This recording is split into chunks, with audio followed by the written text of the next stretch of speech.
Hello everybody, my name is Courtney Dessouque, and today we are here to talk about Ketamine Infusion number 4.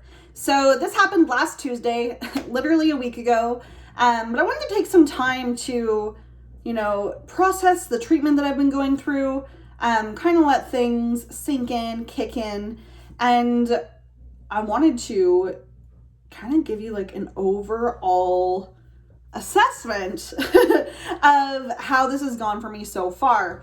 We're going to talk about specifically treatment number 4, but I'm also going to talk about how these last 4 weeks kind of have been going. So I am 29 years old. I was a registered nurse who experienced a severe trauma at the hospital I worked at. It was a fire. I watched someone burn alive in front of me. It was horrific. It caused me PTSD. It increased my depression. It increased my anxiety. And it's something I've been struggling with since 2017. I actually didn't go off of work until 2018. So I worked for a year and a half, after the incident, struggling, being triggered, having massive panic attacks, and honestly struggling through life. So, I experienced so many symptoms over these years, from angry outbursts to self-harm to intrusive thoughts, nightmares, again, just the severe depression, the low lows, triggers, everything. So, of course, I am an advocate, right? I advocate for myself. I was someone who's always been very open about how I feel about my mental health. I've always talked to my doctors. I've always been upfront, but there's never really been something that has helped for me anyways. I've tried all the SSRIs, the SNRIs. I've tried all the medications, and I was determined that I had treatment-resistant depression. Great, right? So meds didn't really work for me. So this year we started ketamine treatment with a new psychiatrist who I actually really like. He seems to be very fantastic, very understanding. I really like him. So I started this ketamine treatment the end of January, and I was very, very nervous because, this is new for me. I've done lots of research on it, of course, but, you're infusing an anesthetic into your body, and it is said to have really great effects on people with depression. So you guys can watch my previous videos if you want updates on, kind of how the trauma happened and treatments 1 through 3. Today we're talking about number 4. So, last week I talked about how my blood pressure skyrocketed. I was super, super anxious afterwards. We talked about literally how I was just incredibly anxious after. So this week, I guess last week, I had my 4th infusion. They could not, I still have a bruise. Look at that bruise, okay? It's nasty. Usually I get my infusion in my hand, obviously.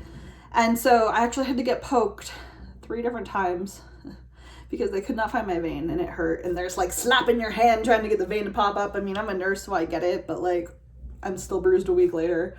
But anyways, 4th infusion, it went well. I'm going to say it went well. I didn't have an increased blood pressure. I didn't cough. I didn't do any of the things. But for me, I found this week's infusion, I was not in a peaceful state. I had my music in, I had my blindfold on. I was obviously feeling the treatment, but I was very anxious and I was very paranoid. I think it was because what happened in the 3rd week. In the 3rd week, as I mentioned, I had to cough. And my blood pressure skyrocketed. It was just horrible. And so I was very paranoid. I was like, oh my gosh, I have to make sure I'm swallowing, and my mouth is pasty. I hope this doesn't happen again. I really had to pee. So I kept thinking to myself, don't piss yourself, Courtney. Don't pee. Don't pee. And my tummy was gurgly, and I'm just don't do any bodily functions. But I was very paranoid too. I felt my heart flutter, and I'm like, oh my gosh, are you having a heart attack? And these were the thoughts while I was in the ketamine. And it's so strange because the previous 3 treatments I've had, there's always been some kind of acknowledgement about my trauma. You know, the week before I was really family focused. The week before that was very like work job focused. You know, the week before that I was like, hey, could I experience happiness? Like, is this even possible? And so like this week was just very strange for me because I just felt anxious the whole time. I had all of these worries. I had all these thoughts, like, and it was like physiological things, which is kind of weird and ridiculous.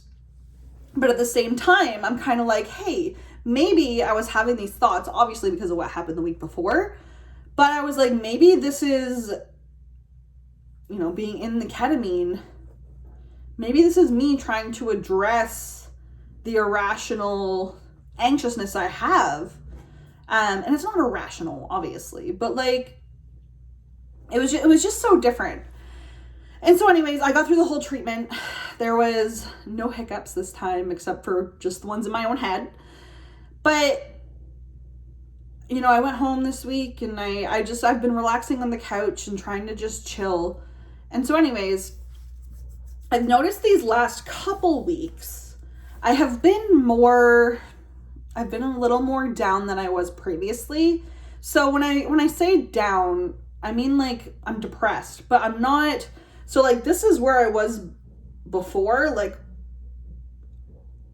wanting to be unalive, to like now I'm like, actually I went from like down here to like here, which still isn't normal. Like let's say normal's here. I'm still on the higher side of depressed, maybe up a little bit. And then this couple weeks I've kind of come back down a little bit. And it's not a lot, but like I feel down. I feel anxious. I've been feeling actually a lot more anxious than normal. And I mean, the depression is still better than where I was. So to be very honest, I feel like this treatment has been helping more than any medications I've tried. And I'm super thankful for that. And in my head, I'm like, well, maybe I'm just meant to be at this higher end of the depression scale, but still down, you know? But I mean, there's still a lot of things. I still have 2 more treatments. So now the treatments are spaced out every 2 weeks. So I don't have my next one until next week, which is my birthday. Oh gosh. But then I have one on March 15th. So those are like the full 8 treatments. I've been doing cognitive behavioral therapy through a study, which I have not found helpful. I've done CBT before, but it has not been beneficial for me. And I don't know if it's just because of my nursing mindset or because I realize obviously I have irrational thoughts and things and I can recognize that. I'm very self-aware. But the CBT doesn't really help me. It just simply does not. So, I mean, I said I'd give the CBT a shot because I'm doing the ketamine, but it just, I know it's not helpful. I'm super thankful though that I'm still seeing my psychotherapist every week. So, she's been the most beneficial thing for me. We talk a lot about literally everything. We work through parts, we work through trauma, and I find that's been most beneficial. So, I mean, this has been a journey in itself, and I do have to say, you know, I don't know if my expectations were just like incredibly high, being like, well, maybe this is gonna be the cure. Obviously, that's not how life works. That's not how depression or PTSD works. But I do have to say there is a difference. I am finding joy in a little more things. Like I noticed like I can laugh and joke a little more than I used to. I have moments, my therapist calls them glimmers. I have glimmers of hope and glimmers of joy and glimmers of things. They don't stay for long, but I try to hold them for as long as I can. So anyways, this is like kind of a quick update for week number 4, infusion number 4. And again, like I said, I think it has been helping. I think it's helpful. I think it's probably the most, I'm going to put stable in quotes because I'm still struggling. The nightmares are still insane. The anxiety is still brutal. But there has been some elevation of my mood. So I'd say that's a win overall. Definitely a win. But yeah, so my hopes is that these last 2 infusions are going to help a little bit more. I'm going to continue the therapy. And we're gonna just take it slow, step by step. And, you know, it's so funny because through CBT, you're supposed to set like SMART goals, right? And so every week I've been setting these SMART goals. And some of them have been, you know, sticking with my night routine. So washing my face, brushing my teeth, having a bath, maybe reading before bed. I've been able to stick to that. My morning routine, I've been trying to get up at 9 because I have nightmares all night, so I don't sleep well. I've been kind of sticking to that as good as I can. I mean, eating my breakfast, having my hot chocolate in the morning, my mojo, and taking my supplements. Those are things that I have been able to stick to. One of my goals for last week, and it's so hard because I'm like, yeah, that totally is an attainable goal in the moment, but then I did not achieve it at all. And my goal was to try to have 1 hour of fun every single day. Well, when you're stuck in like a trauma space and a depressed space, you need to kind of be moving up the ladder to try to find forms of joy or fun. And for some reason, I just haven't hit that level yet. So I didn't have any fun. I did not meet my SMART goal for that week at all. And it made me feel like a piece of crap. It made me feel like a failure. Like, oh my gosh, I can't even do anything that's fun or brings me joy because it's overwhelming to me. It's consuming. Because, you know, I'm doing the night routine, I'm doing the morning routine, and those are the routines I need to set in stone before I can continue to develop and grow.